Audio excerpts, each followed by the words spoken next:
Once a cheat, always a cheat. Cliché? I don't think so, more like an axiom. And yet there are some poor, weak-minded, lovesick idiots who believe that their particular cheater is different from everyone else. Worst of all, I belong to this group of people who are in for as much disappointment as they will allow before they step forward and take action. You'd think I wasn't playing with a full deck. I'm Janet Monroe. The cheater in my world is Luther Monroe, my husband. This is the third time I've caught him. I've never been a baseball fan, but 3 strikes and you're out is what it's all about. Luther is a good man. Well, he's a good man when he's sober. When he drinks too much, he's usually a good man. He rarely drinks too much. The problem with usually and rarely is that they don't go together with never. There is another characteristic of my dear husband. He likes to dominate my submissive. I'm not talking about whips and bondage. At least I don't think so. Most of all, he likes to make demands on me and make me submit. You see, taking me rather than loving me. I just don't like that. That's probably why I forgave Luther both times, although to say I forgave him is just saying. He got himself into the situation and found a woman who liked his aggressiveness. He was really remorseful. He drank too much, and this woman got so involved with him that he weakened. That will never happen again. I was breastfeeding our 18-month-old daughter. We were trying for a second child. I put my career on hold for 6 to 8 years because we wanted children. I didn't give it much thought, but when my husband turned out to be a cheater, I could have been confused. Maybe it's different for others, but a big loss for me was discovering that my husband thinks I would see him as a victim. Perhaps he thinks I chewed off a few pieces of paint as a child, a few cocktails, a girl shaking her tail in his face, and he just can't help it. Stupidity. He wanted to victimize himself and let it happen. I get mad at friends who say they get on the scale and find they're 13 pounds overweight. Bullshit. They weigh exactly what they want to weigh.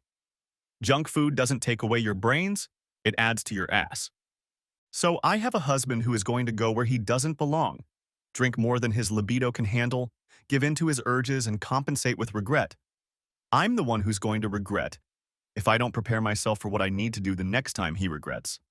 I'm not one of his inflatable beauties, but this jackass thinks is an oxymoron, that I am.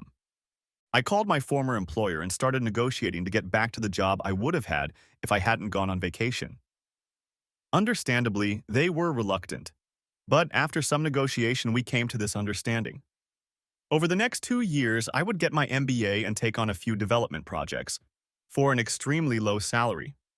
It was a chance to prove and improve myself and get a more serious job. It took almost 4 months before I was able to enroll in the executive MBA program at our city's state university. Classes were on Tuesdays and Thursdays, every semester for 2 years. I had to find daycare for our daughter Sarah. This hurt me the most. Because of my husband's infidelity with some submissive whore, I was forced to put part of my daughter's formative years in the hands of a stranger. I found a woman who had a degree in child psychology and wanted to open a small daycare center in her home. She thought she could look after 6 to 8 children. She had 3 now. Sarah was 4. I could pick Sarah up, mostly on Tuesdays and Thursdays, and leave her at my convenience. I could pick her up anytime before 6 p.m. It was a perfect fit. A little over a year later, the jerk, as I now call my husband, cheated again.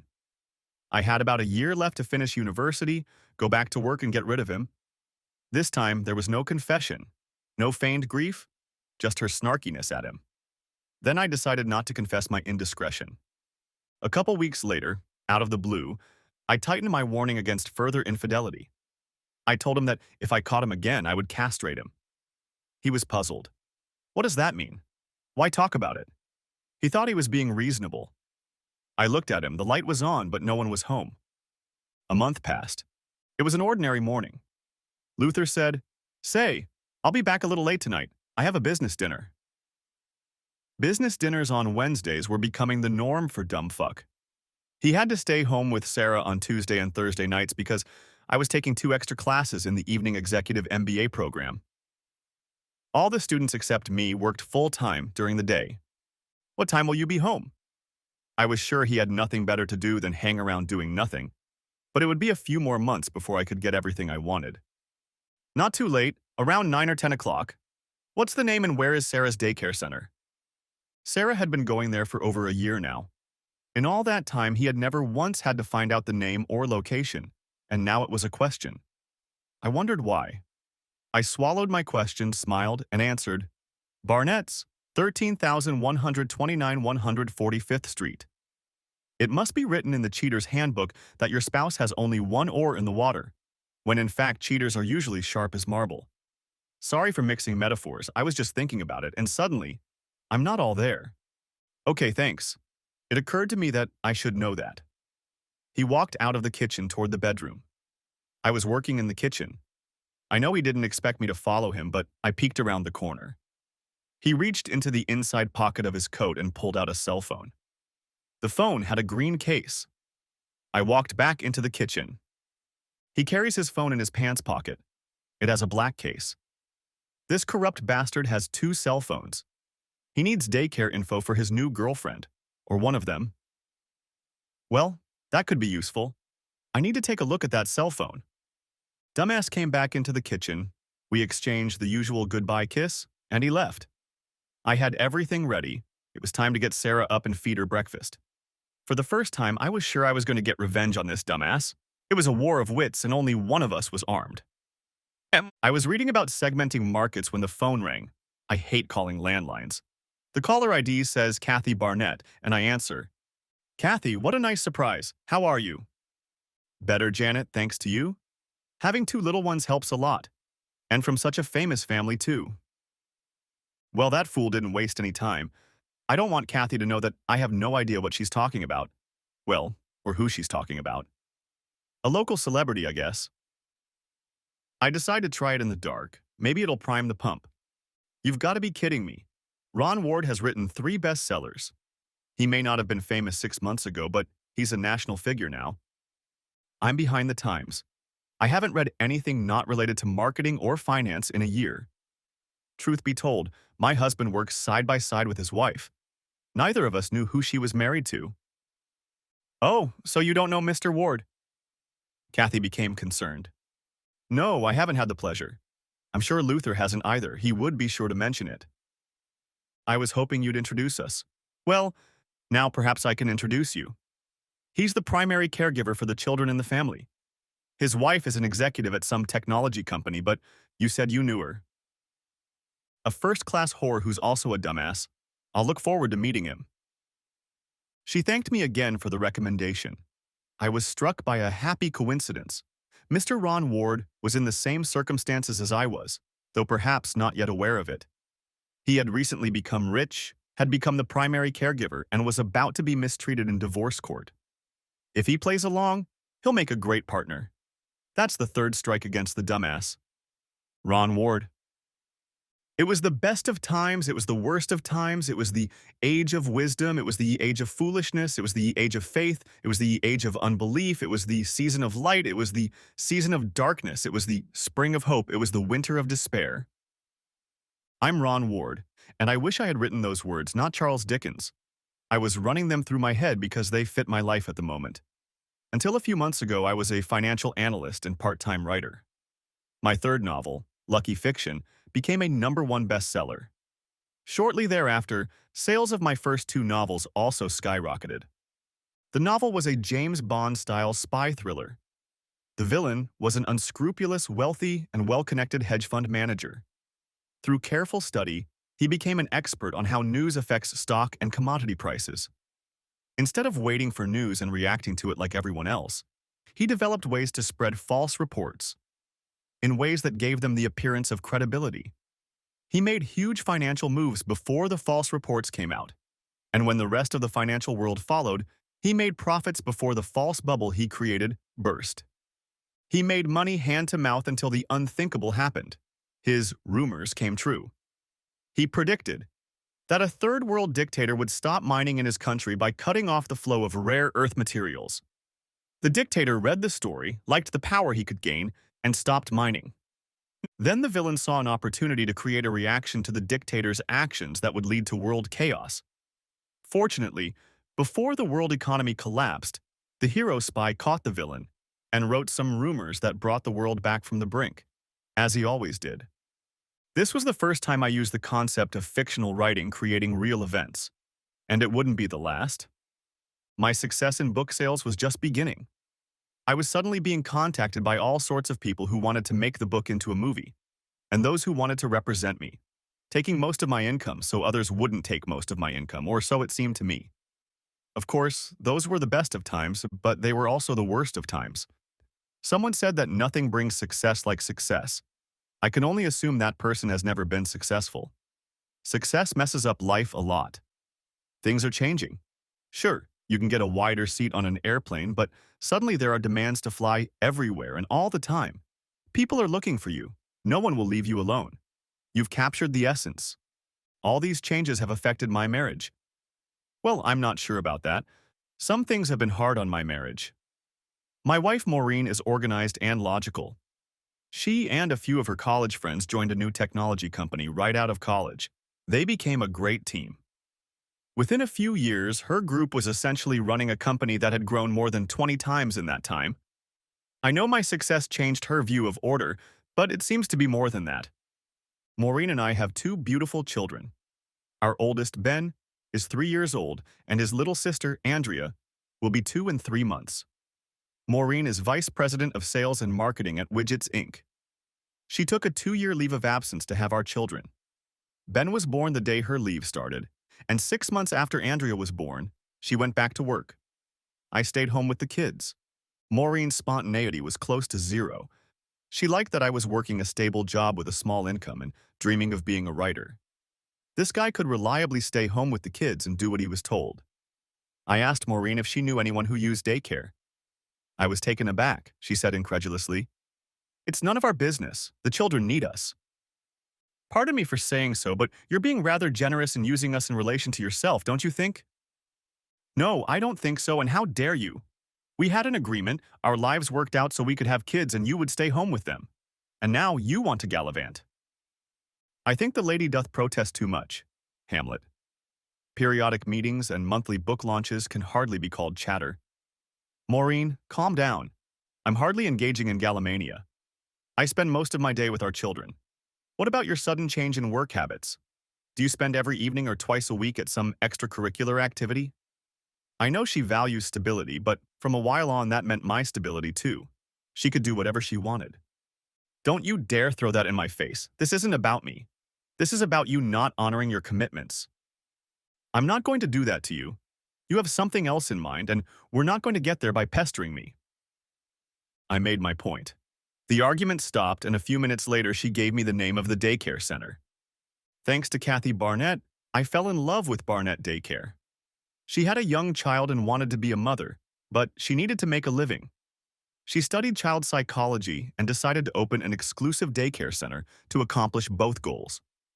Our two quickly settled into her daycare center. I really hated leaving my children behind, but she was so good that it was almost painless. That was until the day I left them and met Janet Monroe. I dropped the kids off and was about to walk back to the car when a woman approached us. Ron Ward? This is so great. The fans recognize me. Yes, that's me. Thank you for reading my books. Oh, I'm sorry, I didn't finish reading. But my name is Janet Monroe. I think we need to talk. Oh shit, how embarrassing. Nothing like being so self-sufficient to think that the people who fit in are fans. Can I ask what you want to talk about? She looked down at her feet. Or rather, she looked down. The bust line hadn't allowed her to see her legs probably since grammar school. I wish we could talk privately and get to know each other a little, but on second thought, if I were you, I'd want to know why a stranger would want to talk. I can't put it any simpler than that. My husband and your wife are having an affair. I sighed. So that's what it is. She looked puzzled. I'm sorry, what's the matter?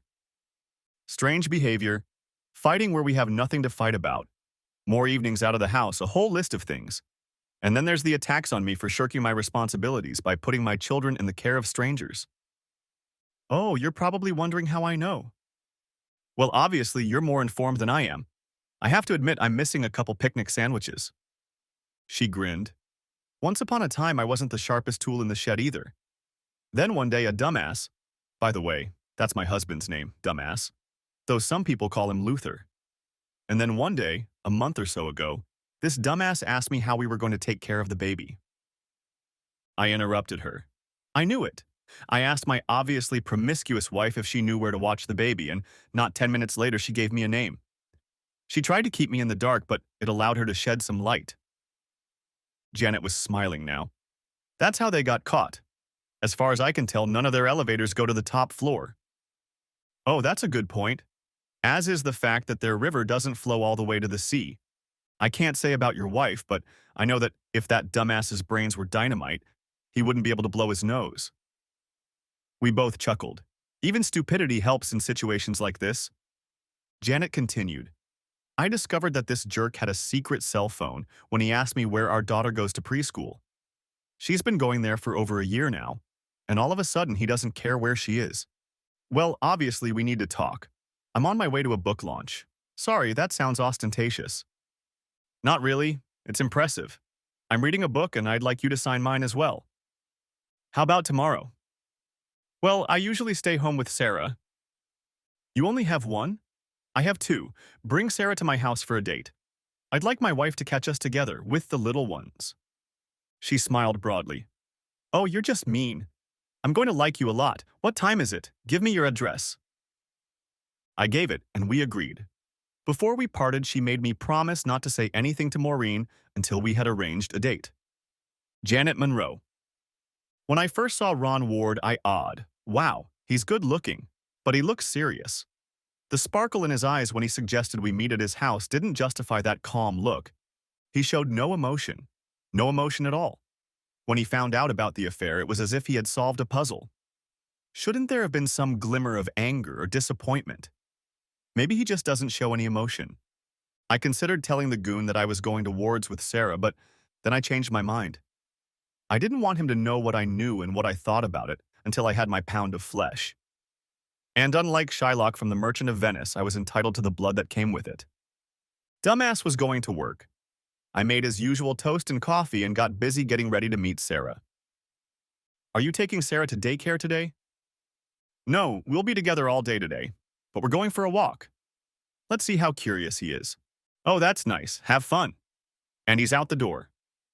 There is a correlation between curiosity and intelligence. He showed no curiosity.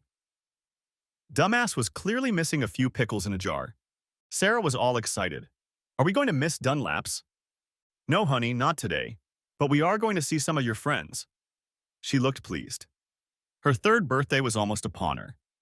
At least all the trauma of the changing family structure had to pass before she would begin to become aware of her surroundings. Putting a baby in a car seat and packing the essentials for a few hours away from home is about the same as what pioneers must have experienced loading a covered wagon. I packed the essentials, then Sarah got into her car seat. Unless we needed rattlesnake serum, we were ready to face the world. 30 minutes later, we were at the Ward's house. It was a nice suburban house, large yard, nice lawn and garden. Apparently, Ward's was doing well even before his novel started selling. I was getting out of the car when Ron showed up with a beautiful 2-year-old in his arms. I called out to Sarah, and we turned toward them. Ron turned to Sarah. What a little beauty. What's your name? She turned her head, still a little shy. Andrea, Mommy. When Sarah said this, Andrea turned and smiled broadly. Instantly, the shyness of both of them disappeared. Ron looked into my car. I'd say you've had enough for the morning. He grinned stupidly. You should see what it looks like for 2 people. They should provide a Sherpa or Schlepper with those regalia. Sherpa or Schlepper. You have to be a writer. That brought a proud smile. Let's go to the house. You tell me what you need and I'll carry it. And you look after the trio. I'll be falsely proud, but you know who gets more. I brought her bed. She can sleep with Ben. We just bought him a bigger bed. Besides, people in our families are used to sleeping together. Though in the case of the others, it's euphemistic. Sleeping together. I want that, Sarah said. Ron liked Sarah's words and said, Oh, little jugs and big ears, how shall I put it? I like the conversations that can come out of it, though. Well, that's what we want to talk about. We'll get to the main thing before it's bedtime. Something has to remain a mystery until we get our business sorted out. Ducks? Where? Sarah liked the literal meaning better at this age. Ron set up the family playroom. There wasn't much for the little ones to reach for, and the 30-somethings had soft toys. Sarah and Ben were almost the same age, and all three were used to being together. They were a pleasure to watch. The two Rons seemed more interested in Sarah playing with their toys than worrying about their treasures being looted. Geez, I'm even kind of sad about this. What? He asked with obvious curiosity. Sharing is a sign of love. There's a lot of it around here. It's a shame that some people don't know boundaries in their sharing. Let me button up your car and we'll explore this. Ron returned and found the three of them crawling around two toy trucks and a teddy bear. There was some kind of story connected to the trucks and the bear, and we were barely in the background. Thank you for coming. It looks like you're off to a good start, but since the three on the floor seem to be hearing strange words here and there, let's talk about the movie we saw starring Daniel and Wilma. Tell me, are they in love or just having fun? Oh, it was a good movie. The audience really learned a lot when they found Daniel's cell phone. It revealed a love story. I saw emotion in Ron for the first time. The love story hurt him, and he wasn't afraid to show it. Ron, I can see how you're reacting to this movie. We should hold off on discussing it, don't you think? Yes. But if you want to, tell me about it and ignore how excited it made me. I can wait on that part of our conversation. I shrugged. Like most love stories, it talks about marriage. But she has two pet goldfish and she wants full custody of them. Right now, a man is taking care of them, and she's afraid he won't give them up. She's right about that, he growled. What's wrong, Daddy? Young Andrea asked. Daddy's just being silly. I'm sorry if I'm being too loud. We're talking about a movie. An adult movie. There's a bad man. As his voice relaxed, his daughter stopped paying attention to his words and went back to playing before he finished his sentence. So he didn't. Well, this proves that it's not so much what I say that matters, but the emotion. He laughed and said playfully, I'm going to strangle that whore. The young men didn't react in any way. Well, the movie turned out so well because the one telling the story was the mastermind. Her plan called for revenge on the happy couple. I started giggling when it was over. I looked at Ron and said, the happy voices in the story lifted my spirits. His eyes lit up. It would be interesting to try writing about saying one thing and meaning another. The fire left his eyes. He took on an impassive expression and said lightly, but we're here to talk about movies. I don't think her plan will come to fruition. Why not? Well, her lover has a fish too. He doesn't mind keeping that fish and claims he'd be happy to have two new ones. But tell me, do you know anyone who is willing to give up his goldfish and yet is happy to get a new one? No, I don't. We talked like that for a while. We were getting pretty good at it. The key is neutral tones. They are white noise to the very young. The biggest problem came when he asked if I remembered why the story was written. I told him that in her old home everyone loved her and treated her like a princess. I should not have used the word princess in the presence of two young ladies. Both wanted to know about this princess. I promised I would read the story later, which bought me some time. Then this shrew, as she was now called, discovered that rough handling, rough conjugation, and strong dialogue during the exercise was what was of value to her. My description made Ron laugh out loud. You could try writing on your own. I'm sure such lessons have never been described more kindly. Mine, came a voice from the floor. Soon afterward, there was a general commotion. But before it increased, we got everyone into Ben's bed. They fell asleep instantly.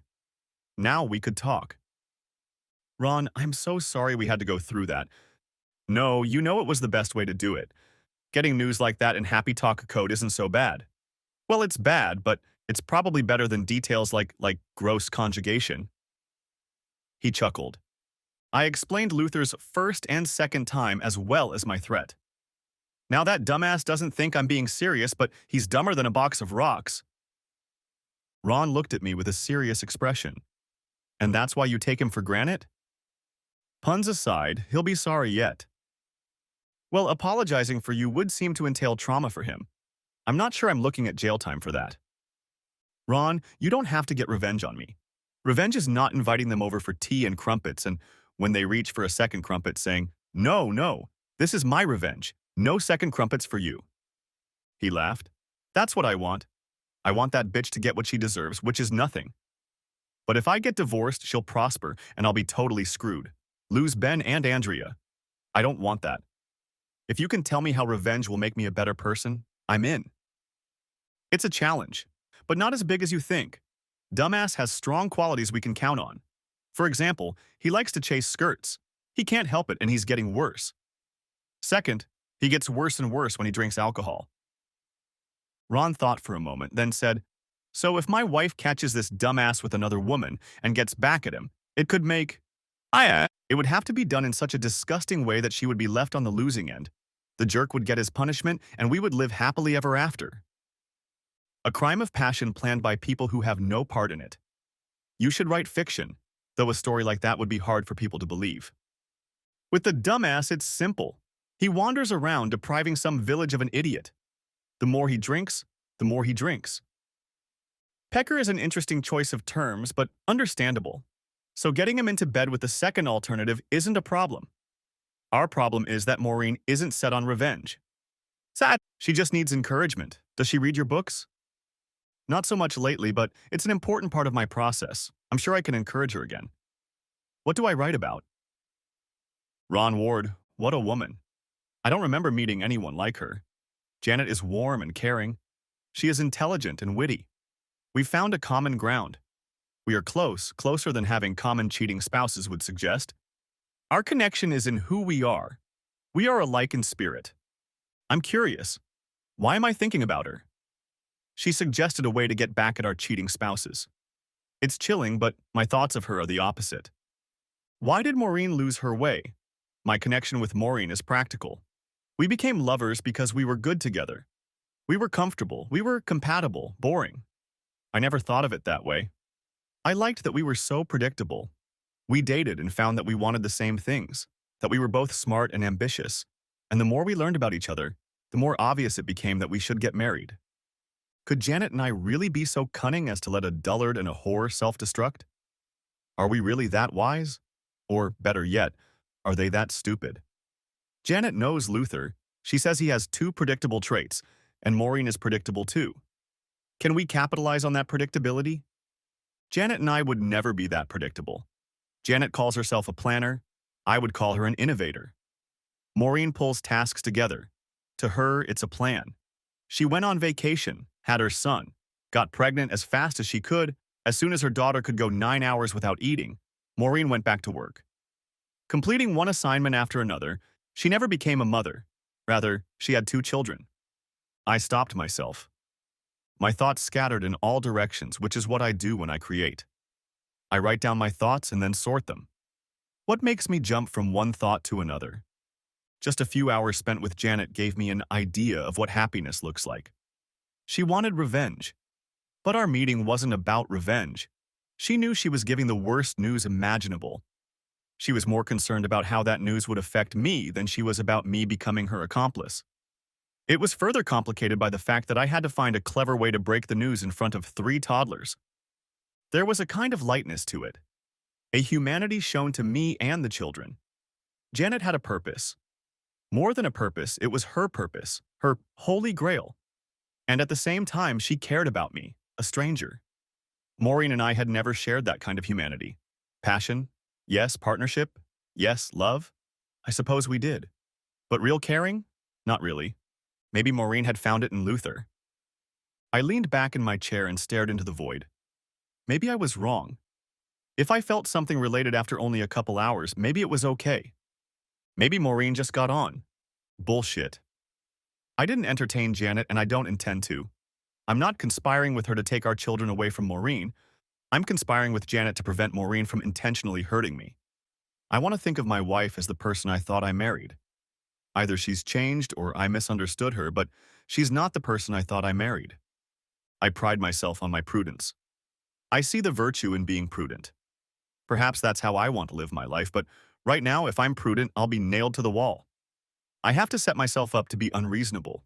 Not just unreasonable, but unreasonable to the extreme. Or I'll get run over. My thoughts are still bouncing around like spit on a hot frying pan. I may be the one missing a few slices for the loaf. It's time to start planning, or maybe better said, plotting. I asked what I should write about. Janet's advice was to make lovers paranoid for fear of exposure and fear of retribution. I decided to write about a jealous husband. I didn't elaborate on why he was jealous, skipping ahead in the plot outline to his plan to shoot his wife and frame it as a botched robbery. And I wrote a couple thousand words and emailed them to Janet, as we'd gotten into the habit of doing. I asked her what she thought of what I had ventured to write. As is her custom, she read it, in some cases several times, and then we discussed it. Janet Monroe. Ron Ward understands this. Every time we get together, he is so thoughtful of me and Sarah. He's also quietly carrying out our plan. After our first meeting, he started writing a murder mystery. His wife told him it was going nowhere, that he couldn't create sinister characters. There was no mood to make readers believe that this jealous husband could kill his spouse. That was 2 weeks ago. Today is Friday. Dumbass is always home on Fridays. The difficulty with these evenings was that he usually wanted to make love. I usually held my nose and joined him. Tonight he grilled steaks, potatoes, and corn cobs. We had count 'em, two bottles of Silver Oak Cabernet. It's an extraordinary wine, but I knew he was trying to get me to do something. We were sipping the last wine and he looked at me and said, "I think I'm going to buy a gun." I almost spat my wine out at him. "You're a romantic devil. You know how to set the mood." "No, I'm serious. This is a dangerous world. We have to protect ourselves." "Luther, I have no idea what you're talking about. There's no theft or vandalism in this neighborhood. I'd say guns might only be needed if some jealous husband goes on a rampage. I'm not worried about that, are you?" He turned slightly green and cleared his throat. Anyone who hadn't been suspicious before would have become suspicious after such a demonstration. Since I knew about his affair and was the source of his paranoia, I had no choice but to laugh in his face. "Did you choke on your wine?" I innocently asked. Yes, I choked."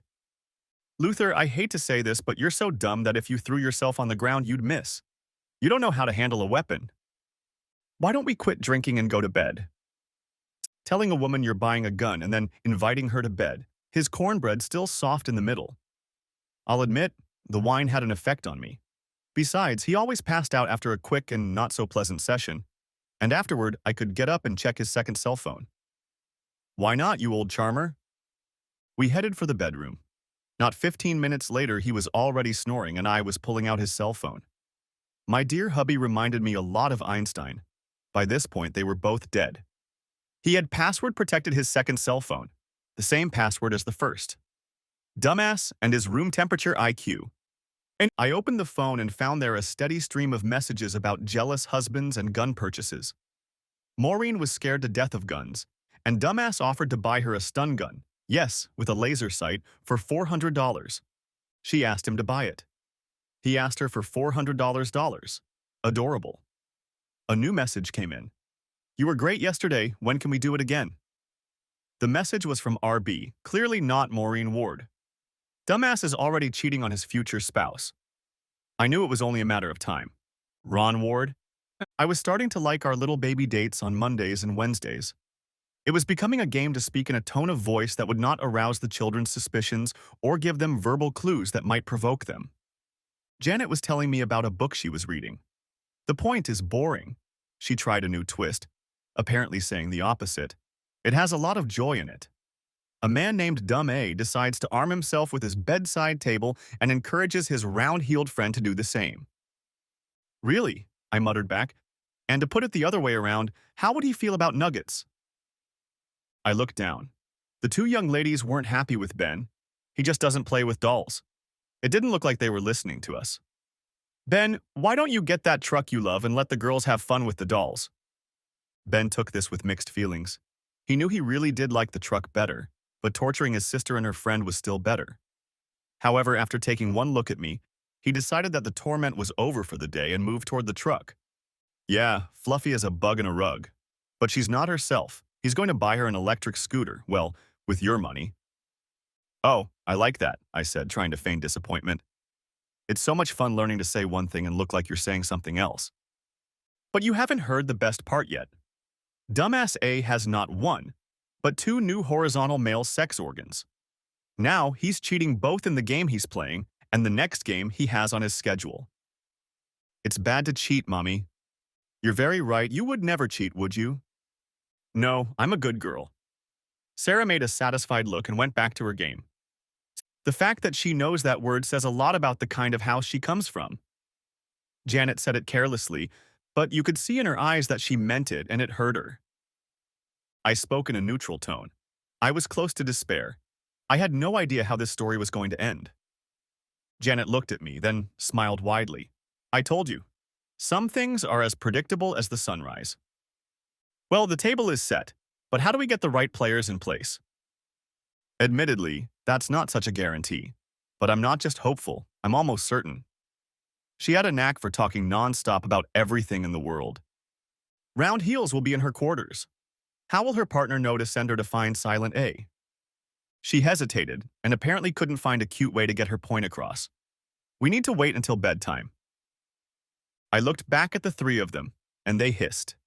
We talked to the kids, and after a few minutes, they all wanted to lie down for a few minutes. We put them down and went back to the family room. Turns out Slut-2 is a real perv. That set me up with a great plan. I laughed.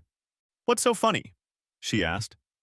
That's the first thing out of your mouth in a while where your thoughts, emotions, and tone matched. Whatever, lay out your plan. This fool will be home at 6. Brandy will be waiting for me there. He has a weakness for alcohol, and Brandy overwhelms him. By the time we've finished dinner, he'll be ready. Ready? I asked in anticipation. I'll send Slut2 a message telling her to be on our front porch naked at 8:30. In that message, I will demand that she send a return message at 7:30 asking to be on the porch naked at 8:30. The outgoing message I will erase. I was impressed. Brilliant. Slut-2 won't come early. She knows she'll be forced to stand naked on the porch if she does. You'll be able to leave after the big fight and he'll be glad you did. Right. Sometime before 7:30, I'll let this dumbass know what I know about his women. I'll tell him I'm done. I've arranged for Sarah to be at daycare that evening. While we're arguing, he'll figure it out. I could say, one of your mistresses, don't dare take her. I think that was a good line. You say he's getting belligerent. Then he picks up the phone and realizes he's in for a surprise. An idiot would have the sense to wonder why, in the midst of an argument with his wife, a whore offers to show up at his house naked. A sober dumbass might wonder about that, but a drunk would just be eager for me to leave.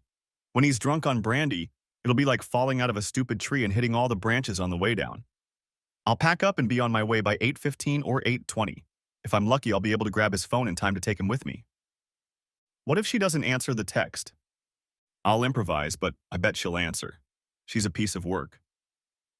So you leave, and a few minutes later there's a knock on his door. What if the dumbass opens the door and whore-2 says she showed up on orders? I've thought about that. He'll be drunk. It doesn't matter what she says. It's a picture. You say he never misses a text. What if he notices you took his phone? I was thinking the same thing. He'll just go crazy to get me out before she gets here. It's not like you haven't seen his drunken behavior. Then what? I'll drive to your house. I'll knock on the front door and introduce you to whore-1. You'll tell her to get out and I'll give her the key to the house. The two of us will make her run. She won't need a map to tell her where to go. I was pleased. This should work. I just nodded in agreement. When she leaves, I'll go get Sarah and we can wait for the police. The police? Sure. If there's trouble and someone gets hurt, the crooks will say it's all our fault. We conspire to get them to do what they're going to do. For my murder mystery, I studied several books on conspiracy. When two people agree to commit a crime, they are guilty of conspiracy, even if they never committed it. You and I never planned the crime. Absolutely not. We planned to get 3 crooks together in one room. What they would do could have even been predicted, but it wasn't part of our plans. Revenge. Janet Monroe. I would compare it to baking. You mix the ingredients, preheat the oven, put everything together, and the next thing you know, it's automatic. I was glad it was almost over. By plotting the death of another, you poison yourself. So why do it?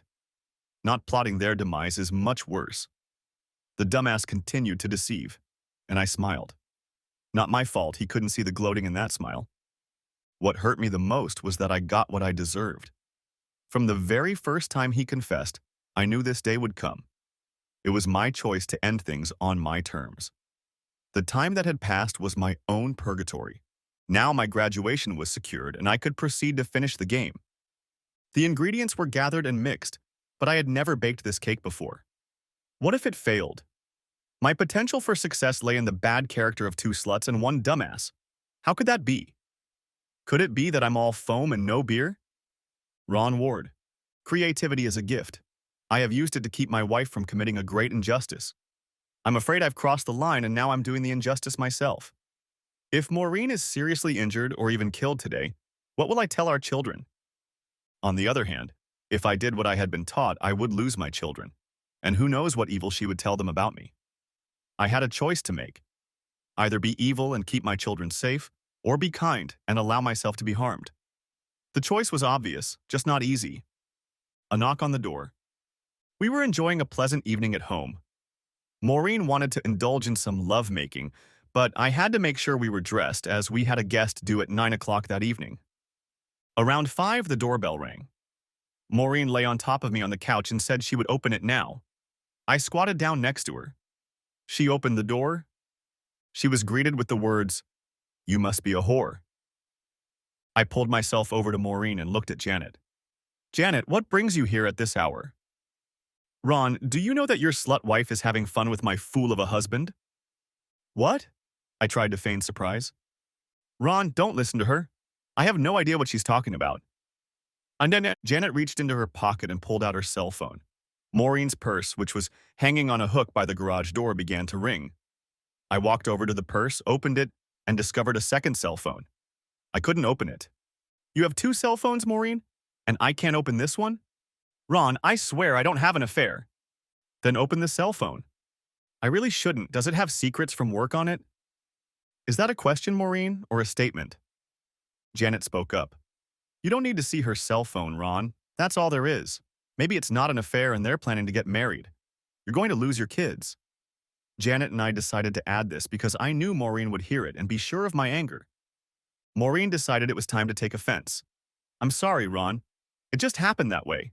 Of course I didn't mean for it to end this way. Maybe I should just leave." I almost smiled but caught myself.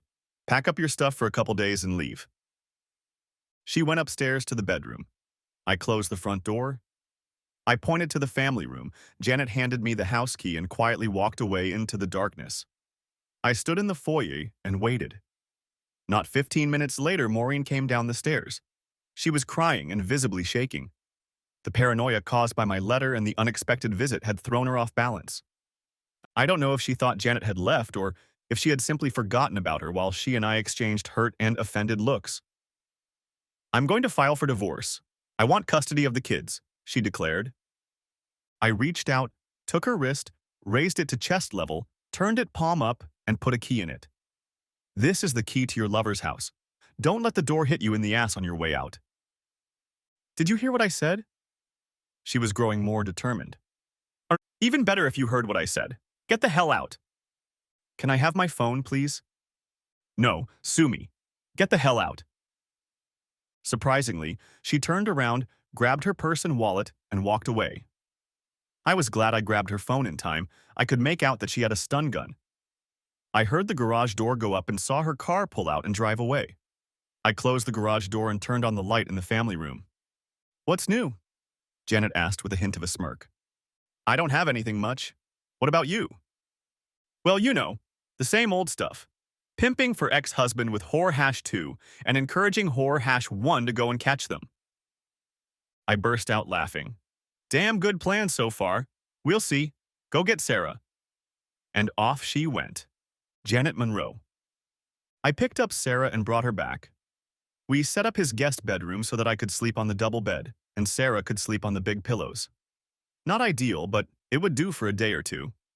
I was putting our new room in order when the doorbell rang. I looked for the clock and found it on the bedside table. 12:30. I was in wool pajamas and a light robe. I went to Ron's room. I had a baby monitor so I could hear Sarah sleeping. As I walked down the stairs, I found Ron and two what I realized were police detectives in the foyer. Ron was checking their credentials. "Janet, these are Detectives Collins and Gray. Detectives, this is Janet Monroe." "Janet Monroe? Are you related to Luther Monroe?" "By marriage, for some time yet. Why do you ask?" "Mr. Monroe was taken to the hospital. He was tasered and shot." "Bastard. Good for him." My voice was calm. "That's your husband, Mrs. Monroe." Aren't you curious about his condition? I know what condition he's in. He's a corrupt bastard who deserves all the horrors that will befall him. The detectives looked at each other, then made some notes. The silence was awkward and, I suspected, embarrassing. I looked at Ron, who was sitting with his hands folded in his lap, looking puzzled. The detectives lowered their heads. Ron winked at me.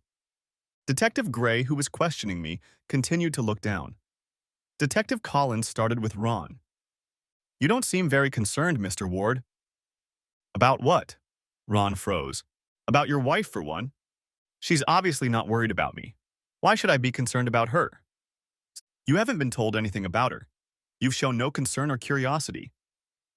I'm just sputtering, but I think it's because I have no curiosity or concern. What if I told you she was shot with a gun? Ron straightened to his full height. Look, what do you want from me? You two came in here flashing your badges and said you wanted to ask me something. You didn't tell me you came to inform me of my wife's injury and arrest. Now you want to know why I'm not worried. Now I'm worried about both of you. You're out of line. The detective treated this outburst as a trifle. What if I told you that your wife thinks you're responsible for all this carnage?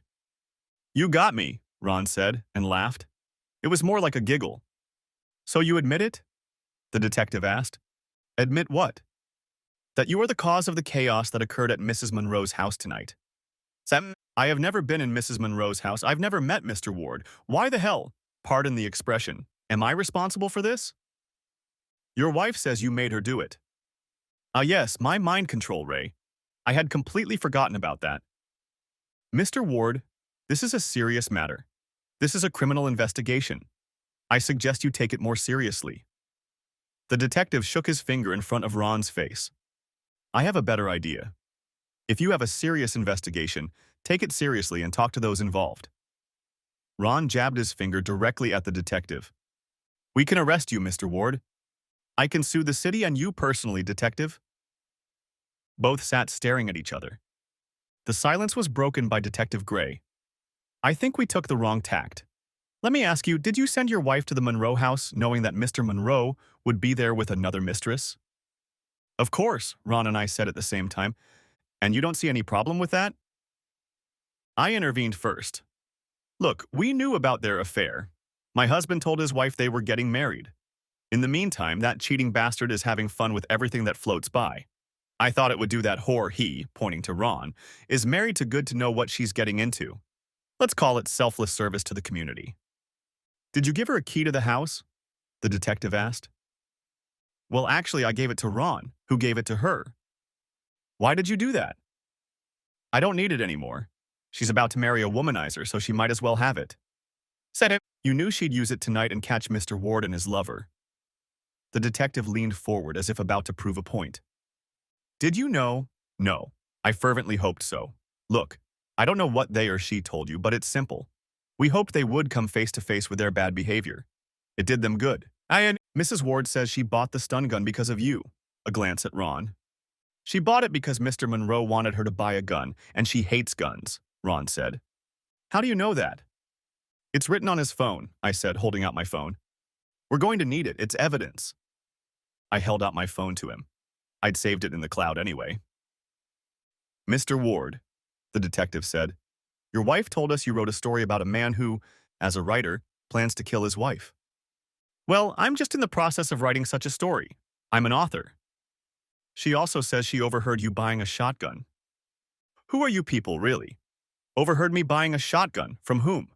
Where? She must have heard me dictating to the computer. That's the point, isn't it? You're an author writing about an author planning to kill his wife. Your wife gets paranoid and buys a gun. You send her to her husband-to-be and she shoots him. Ron laughed. I hope you're taping this.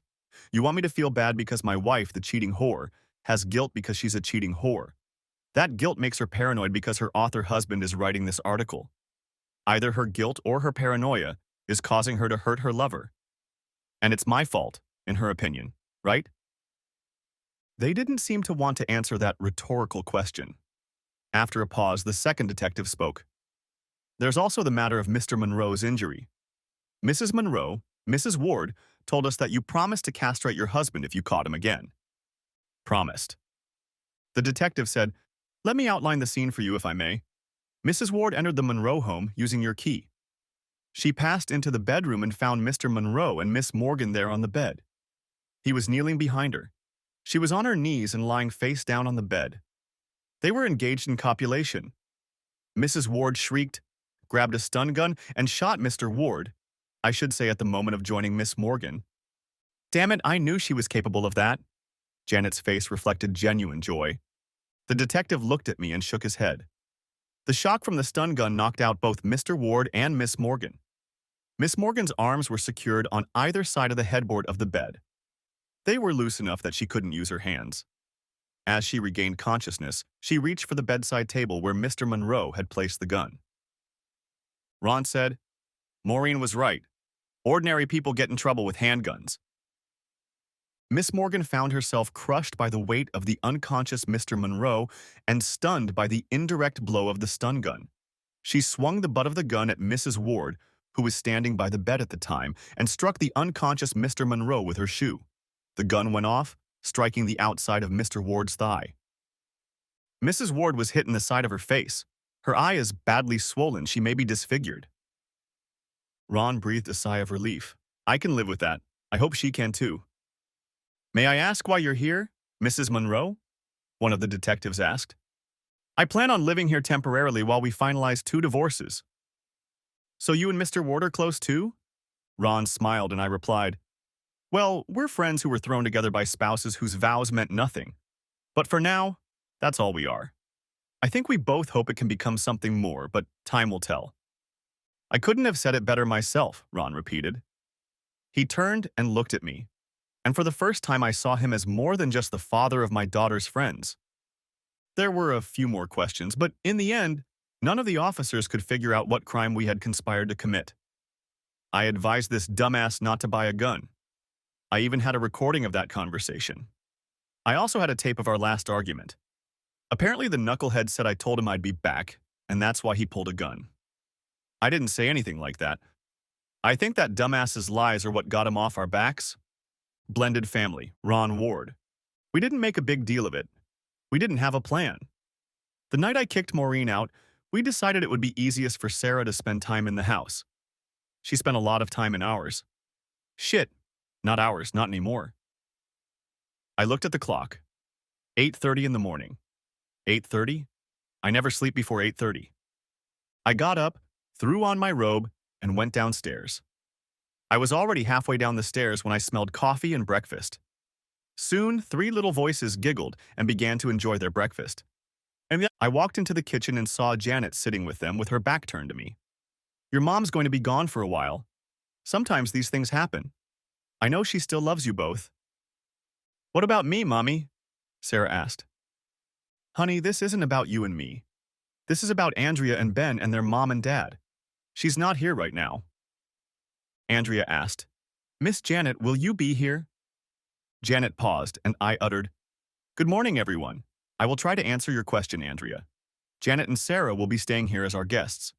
We have not yet discussed how long they can stay. If Mom won't be here, she can stay and sleep with you to keep you company, Ben suggested. Well, maybe. We'll see. I looked at Janet, whose wide smile said she'd be happy to keep me company. I thought about Hurricane Katrina. If you lived anywhere in the world, it was a terrible disaster. But if you lived in the hurricane's path, the disaster was real. Somehow, talking about my mom not being home and Janet keeping me company took on the same meaning. My life was forever changed because of last night. Janet Monroe. Sarah was up early. We quickly found out that Andrea and Ben were up as well. We went downstairs to get breakfast. It was a little tricky, the kitchen wasn't very familiar to me, but I had spent time in this house at children's parties. We got along just fine. I pondered the legal issues facing Ron and me. Divorce, possibly criminal conspiracy charges, and most likely civil suits from a dumbass and a whore because of our revenge. Andrea asked why I was there, and out of nowhere, Ron rescued me. We got everyone fed, bathed, clothed, and housed in the family room, and then we started talking. Ron, have you contacted a lawyer? Several, but I can't pick one. I've hired Liz Hanson. She's exceptionally good. Why don't we use the same lawyer? There's likely to be a lot of legal hassles. Our interests are aligned. Let's pool resources. I'm lucky to have you here. What do you mean, a few hassles? Ron, the slut and the dumbass have already accused us of creating chaos and are probably going to sue. The DA may see this case as an opportunity to make a name for himself. Today, it is common in society not to charge a criminal with anything. It can be described as this: two people hopelessly in love and their angry, jealous spouses who plot to have them maim each other. Oh my god, that sounds so true. I'm not in the mood for this. I hate to say it, but I'm disorganized and too often lost in my own world. I take care of my family. Ron fell silent, clearly concerned about his wife's situation and how it would affect his family. Ron, we're a good couple to go through this together. Don't worry about it. Ron straightened up.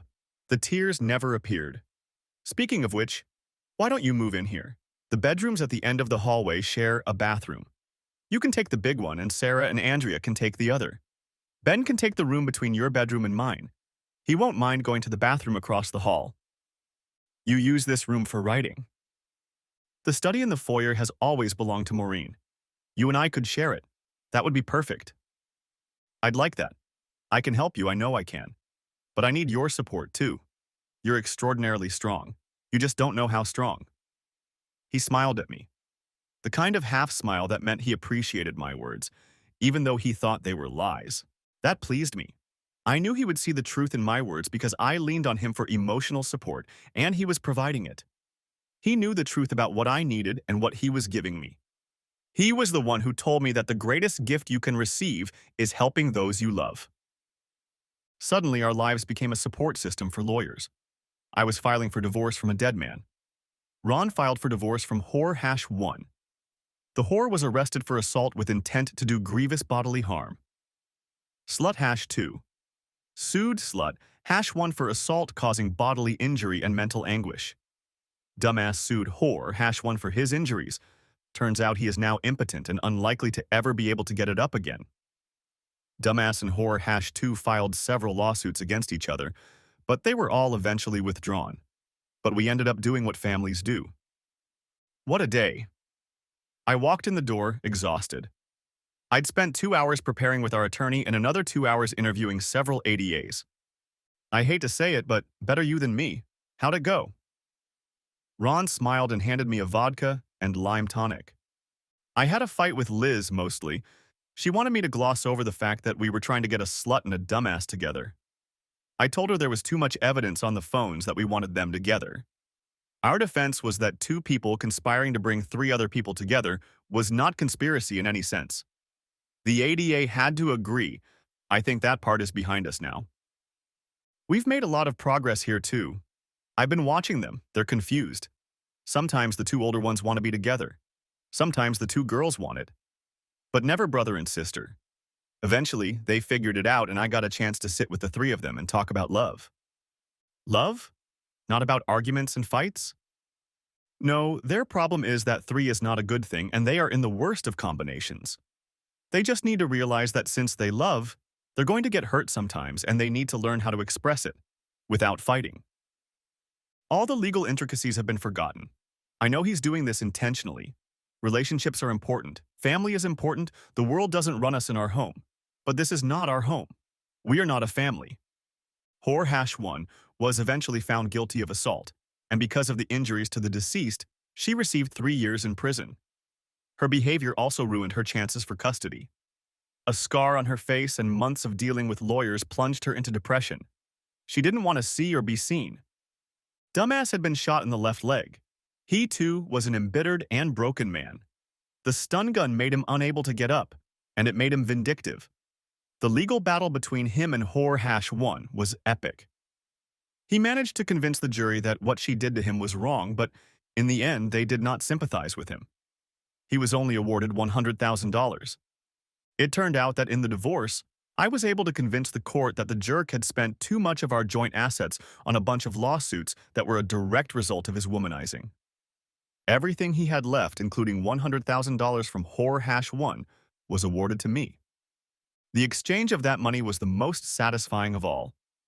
Ron wrote a check to Whore-1. She wrote a check to Dumbass. Dumbass wrote a check to me. It was a weird time. Ron is an incredible human being. He cares about people first and foremost. Of course, you could say everyone does, but he's not like that. I first noticed it in his attitude towards his kids. Ben and Sarah are only 3 months apart. Sarah and Andrea are girls. Ben and Andrea are brother and sister. Or to put it another way, they were three couples, each with a child. When I see the kids fighting, I find what they are fighting about and eliminate it. Ron sees what they need and goes beyond fighting and helps them grow closer to each other. It bothered me that Ron is building a family of 5 of us and there is no loving relationship between the adults. But I hoped they would appear. I couldn't understand why a man who empathizes so much with everyone else couldn't see my vibe. On the other hand, his heart had just been broken, and he was counting on me to help him with litigation strategy. There's little emotion in law, and none of that is going to help you win your case. Ron Ward. I started this story by saying that we've had better times and worse times. This year has had at least both. Janet and I never intended to be more than co-conspirators, certainly in a non-legal sense, but circumstances changed everything. Two stay-at-home parents started living together. It was crazy for a while. Maureen and Luther turned on each other. The DA started going after us. The couple tried to play the victim and sued us. I couldn't have handled it. Janet did. Janet and I supported each other, and when things seemed bleak, we had 3 young people who were totally dependent on our help. Helping another person is better than any other therapeutic process. My emotions ruled me. I had lost my wife, gained a child, and a new partner. I just couldn't see us as a couple. Instead, we were partners. The world was against us, and we joined forces to stand up to all comers. It was a time overflowing with emotion, and I think it consumed me. We went through all the divorce and civil proceedings, and all that was left was Maureen's criminal trial. Maureen was distraught and had nowhere to turn. It was during this period that I discovered that my love for her had died. I knew how she felt and what she needed, but I was not inclined to do any of it. I could read a stranger on the street and sympathize with him more than I could with Maureen. Her situation must have been distressing to me. The blow to her face left an eye slightly smaller than her right, and a noticeable scar on her cheek. Having lost everything, she was wallowing in self-pity. I had only one thought. There is supposed to be a special bond between children and their mother. Although outwardly Maureen was a good mother, both children quickly became attached to Janet. It was a more loving bond that the children felt immediately. But I knew my children needed a connection with their mother. I recorded a message for her from Ben and Andrea and made sure it was delivered while she was awaiting trial on a criminal case. She lived in a small apartment and continued to work. I was sure she would lose her job if she was convicted, but they were kind enough to keep her income. The only message I got from Maureen was a T after she got a message from her children. I'm sure it hurt her to see her children happy without her, but I was only thinking of them. If Maureen was suffering, it was through no fault of her own. The legal hassles settled, and suddenly we were another family of 5. It hit me like a ton of bricks. We're not a family. Why hadn't that occurred to me before? After thinking about it for a while, I decided it was a self-defense mechanism. I could help myself by helping everyone through the crisis. I didn't have to think about my situation if I focused on others. It was now quite obvious that Janet had real feelings for me. I knew it and simply refused to accept it. Like I would explain to her that I had fallen in love with her, but wouldn't act on my feelings because I refused to deal with them. I was at a loss trying to decide how and when to tell her about it. And lo and behold, not a day later I was already at her house. "What's wrong, Ron?" Janet asked, holding my hand. "With me or with us? Take your pick." There was confidence and a slight playfulness in her eyes. Why does something have to be wrong? We sleep in separate bedrooms and fantasize about sleeping in the same bedroom. Do you do that too? We didn't do that after that. I was amazed. I don't know how many women I've had, maybe 10. 4 in serious relationships and maybe half a dozen one-night stands. Sex with your first partner is always better. Even if you think you're in love, the first time is more of a biological feeling than an emotional one. It wasn't like that with Janet. Well, not really. It was more than just a connection, a hope for more. We were in love and had been waiting for it for much longer than people our age. I wondered if my grandparents or their parents had felt this kind of closeness when they finally cemented their love. I did love Maureen, or at least believed I loved her. But I never had the connection with her that Janet and I had that first time and all the times that followed. Nerd that I am, I wondered if I could write about such emotions and convey them in a way that people could understand. Who thinks about such things? I chuckled to myself. I'm not good enough to be that stupid. I moved away and left no address. Our life together didn't start from the first chapter. It's not as easy as you think. Janet and I ended up laughing about it. Any normal life involves meeting, dating, falling in love, getting married, defining your dreams and starting to realize them. Dreams can include careers and children. We were dating, dreaming of kids, planning the end of failed marriages, getting to know each other and living the dream before we even talked about getting married. But things just kept getting better and better. Janet told me we were having our first or fourth child, depending on how you count. I had never been happier. We were settling in, and life was good. Maureen got out of prison and moved on with her life. We hadn't heard from her and had no idea how to contact her. I felt like I should have sympathized with her or our kids or something, but I didn't.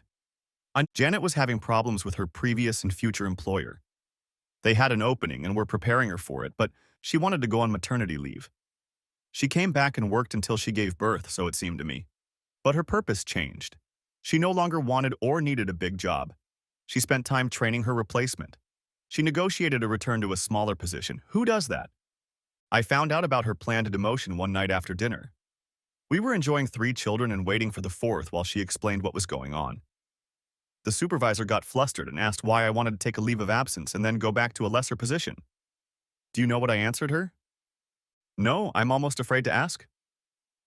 At those words, a gleam appeared in my eyes. Sisaya, I told her I wanted to take a vacation because life is beautiful, you have to get it. I suppose it's not so important to you whether you stay at work. Not at all, she replied. It suits her, because it will give her what only I can give her, my absence. Then we both laughed. I continued to write and the books continued to sell. We spent most of our time together. Our child was named Jonathan, after Janet's father. Both of her parents had died relatively young, and she spoke of them often. She claimed it was her father who taught her sarcastic humor. As the years passed, our love grew. I grew tired of my spy books. I tried to write an autobiography, calling it Chapter 6, because our romance began in the middle. Janet once told me, "It's bad enough we started in the middle, now we're living in the past and present." Working on the book was difficult and time-consuming. Luckily, a dozen bestsellers meant I had plenty of time to sort it out. One of the difficulties was explaining to the 4 siblings that 3 of them weren't actually related. They were very young when it all happened, and Maureen and Luther had disappeared, so they were all adopted and had the same last name. No one ever realized they weren't siblings. The children do reflect their parents. The girls are more mature, much younger than the boys. Janet and I wondered if it would be better to hold off on finishing Chapter 6. It might come as a shock to the teens to find out their true relationship. Ben once asked why he was only 3 months older than his 13-year-old sister.